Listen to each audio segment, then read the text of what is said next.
ದೆಹಲಿಯಲ್ಲಿ ಬಿಜೆಪಿಯ block buster performance ಬಗ್ಗೆ ನಾವು ಡೀಟೇಲ್ಸ್ ಕೊಡ್ತಾ ಇದ್ದೀವಿ. ಇನ್ನೊಂದು ಕಡೆಗೆ ಆಪ್ ವಿರುದ್ಧ ಕಾಂಗ್ರೆಸ್ ಕಿಡಿಕಾರ್ತಾ ಇದೆ. ಈ ಸ್ಥಿತಿಗೆ ಆಪ್ ನಾಯಕರೇ ಕಾರಣ ಅಂತ ಕಾಂಗ್ರೆಸ್ ವಾಗ್ದಾಳಿ ನಡೆಸ್ತಾ ಇದೆ.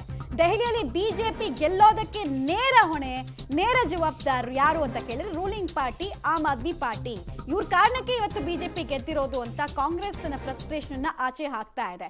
ಇಬ್ರು ಒಟ್ಟಿಗೆ ಬಂದಿದ್ರೆ ಫೈಟು ಅಥವಾ ಮತಗಳ ಎಣಿಕೆ ಇವತ್ತು ಬೇರೆ ರೀತಿಯಲ್ಲಿ ಲೆಕ್ಕಾಚಾರ ಇರ್ತಾ ಇತ್ತು. ಆದ್ರೆ ನಮ್ದಾರಿ ನಮಗೆ ನಿಮ್ದಾರಿ ನಿಮಗೆ ಅಂತ ಆರಂಭಿಕ ಹಂತದಲ್ಲಿ ಹೇಳಿದ್ದಕ್ಕೆ ಈ ಪರಿಸ್ಥಿತಿ ನಮಗೂ ಬಂತು. ನಾವು ಮುಂದೆ ಬರಕ್ ಬರಲಿಲ್ಲ, ಈ ಕಡೆಗೆ ಅವರು ಮುಂದೆ ಹೋಗ್ಲಿಲ್ಲ ಅನ್ನುವಂತಹ ಆಕ್ರೋಶ ಕಾಂಗ್ರೆಸ್ ನಾಯಕರಲ್ಲಿದೆ. ಕ್ಯಾಲ್ಕುಲೇಟಿವ್ ರಿಸ್ಕ್ ತಗೊಳ್ತಾ ಇದ್ದೀರಾ ನೀವು ಅಂತ ರಾಹುಲ್ ಗಾಂಧಿ ಅವರು ಹೇಳಿದ್ರು ಹಿಂದೆನೆ.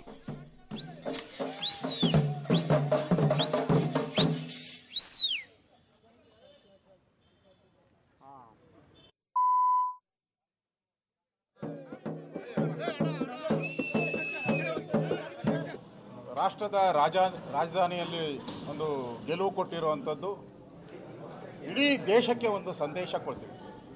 ಕುಂಭಮೇಳ ಆದಮೇಲೆ, ಕುಂಭಮೇಳದ ಒಂದು ಸಕ್ಸಸ್ಫುಲ್ ಹಿಂದೂ ಯಾತ್ರೆ ಆದಮೇಲೆ ಜನಕ್ಕೆ ಅನ್ಸಕ್ಕೆ ಶುರುವಾಗಿದೆ ಈ ದೇಶಕ್ಕೆ ಭಾರತೀಯ ಸಂಸ್ಕೃತಿ, ಹಿಂದೂ ಪರಂಪರೆ ಇದು ಭಾಳ ಮುಖ್ಯ ಅಂತ ಅನಿಸಿದೆ.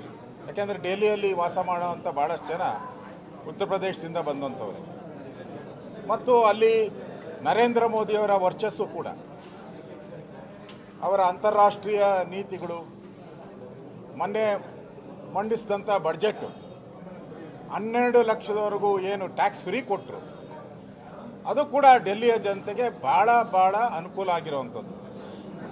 ಹೆಚ್ಚು ಟ್ಯಾಕ್ಸನ್ನು ಕಟ್ಟುವಂಥ ರಾಜ್ಯಗಳಲ್ಲಿ ಮಹಾರಾಷ್ಟ್ರ ಬಿಟ್ಟರೆ ಡೆಲ್ಲಿ ಮತ್ತು ಬೆಂಗಳೂರೇ ಜಾಸ್ತಿ. ಹೆಚ್ಚು ಜನರಿಗೆ ನಮ್ಮ ಈ ಬಾರಿಯ ಬಡ್ಜೆಟ್ಟಿಂದ ಅವರಿಗೆ ಅನುಕೂಲ ಆಗಿದೆ. ಕೇಜ್ರಿವಾಲ್ ಪ್ರಾರಂಭದಲ್ಲಿ 10 ವರ್ಷದಿಂದ ಬಂದಾಗ ಅವರು ಕೆಮ್ಮಿಕೊಂಡು ಟವಲ್ ಕಟ್ಕೊಂಡು ದಿನ ನೆಗಡಿ ಜ್ವರ ಅಂತ ಹೇಳ್ಕೊಂಡು ಒಂದು ವ್ಯಾಗನಾರ್, ಹಳೇ 50,000 ರೂಪಾಯಿ ವ್ಯಾಗನಾರಲ್ಲಿ ಬಂದು